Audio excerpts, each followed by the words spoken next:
நீதிமானே, நீதி அரசரே, கட்டளையிட்டபடி கட்டளைக்கு கணக்கு இன்னைக்கு திரை லோகத்தில் உலக நாடுக்கு போய்கொண்டே இருக்குது. டெல்லி டு தமிழ்நாடு, தமிழ்நாடு டெல்லி. அரசியல்வாதி கணக்கு முடித்து இப்போ ஆட்டா முடிக்க எங்கே போகணுமோ அங்கே போய் சேர்ந்து படுத்து கிடப்பான். பொண்டாட்டி புள்ள பேரம்பேத்தியெல்லாம் எப்படி மக்களை பூரா பிரித்து நாசம் பண்ணான், பிரித்து இடத்த நாசம் பண்ணான். எல்லாத்துலேயும் இந்த நாசம் பண்ண அரசியல்வாதி இவனுடைய குடும்பம் பூரா பிரித்து தான் போகும் இந்த செம்மத்தில். அப்போ தான் கண்ணீர் கூத்தலுமா அரசியல்வாதி கிடக்க வேண்டிய இடத்துல 13 செயலரை 13 கம்பியில் அப்படியே சிந்திப்பான். சிந்திக்க விடுவார்.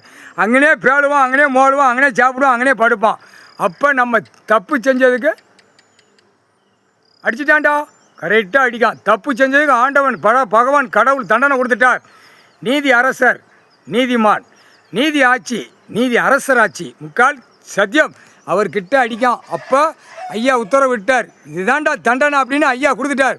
இதுதான் தண்டனை, தக்க தண்டனை, முக்கால் சத்தியம். ஏண்டா ஒரு செட்டு கட்டு வச்சு பேப்பர் வச்சா விளையாட்டு? உங்கள் விளையாட்டாடா நைட்டு 12 மணிக்கு மேலே தட்டி எழுப்பி கொடுக்கான். 11 மணிக்கு மேலே தட்டி எழுப்பி ஓடியா. அப்போ இது ரிப்போர்ட் எடுத்து கொடுக்குற அதிகாரி பார்க்கல. இது எலெக்ஷனை நுப்பாட்டாமல் விளையாட்டு எல்லா அதிகாரி விளையாடுதான், உள்ளே விட்டு விளையாடுதான். எல்லா அதிகாரிகளுக்கும் அரசியல்வாதி அப்படியே அந்த சீட்டு கட்டு பேப்பரை கீழே ஊடி சொறி தள்ளுதான்.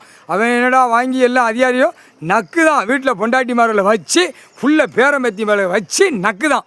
இது எவ்வளோ பெரிய தப்பு! குற்றத்தில் மேல் குற்றம், குற்றமான குற்றம். கால்